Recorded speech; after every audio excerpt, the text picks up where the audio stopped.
Hi friends, இன்றைக்கி நான் video பார்க்க போகிறோன்னு பார்த்தீங்கன்னா, ஆஃப்டர் ஹேர் வாஷ் எப்படி வந்து சிக்கு எடுக்கிறது அப்படின்னு நிறைய சீப்பை யூஸ் பண்ணி நம்ம வந்து சிக்கு எடுத்துருக்குறோம்.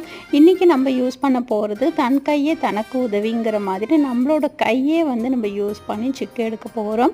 ஹேர் வாஷ் பண்ணிவிட்டு வந்துட்டு கொஞ்சம் வெட்டாக இருக்கும்போதே சீரம் வந்து யூஸ் பண்ணிக்கோங்க. இது வந்து நம்மளோட முடிக்கு நல்ல சாஃப்ட்டு ஷைனிங் கொடுக்கும், சிக்கை வந்து நல்லா குறைச்சி கொடுக்கும். அதனால தான் இந்த சீரம் வந்து நம்ம யூஸ் பண்ணுறோம். சீரம் அப்ளை பண்ணதுக்கப்புறம் அந்த லாங் ஹேரை வந்து முதல்ல பாட்டம்லேருந்து நம்ம வந்து சிக்கு எடுத்துக்கலாம். அப்போ தான், ஏன்னா பாட்டமில் தானே நமக்கு நிறைய முடிச்சுனா விழும். ஸோ அதை வந்து ஈஸியாக நம்ம கையாலே எடுத்து விட்டுடலாம். இப்போ நான் வீடியோவில் காட்டியிருக்க மாதிரி நல்லா எடுத்துட்டு ஃபைனலாக பெரிய பல்லுடைய ஒரு சீப்பு யூஸ் பண்ணி நல்லா ஈவனாக தலையை வந்து சீவி விட்டுக்கோங்க. இப்படி செய்கிறதுனால கொத்து கொத்தாக கொட்டுற முடியை கூட நல்லா நம்ம கண்ட்ரோல் பண்ணலாம். இந்த மெத்தடில் எவ்வளோ பெரிய முடிக்கும் இந்த மெத்தடு ஒர்க் அவுட் ஆகும். நீங்களும் ட்ரை பண்ணி பாருங்கள்.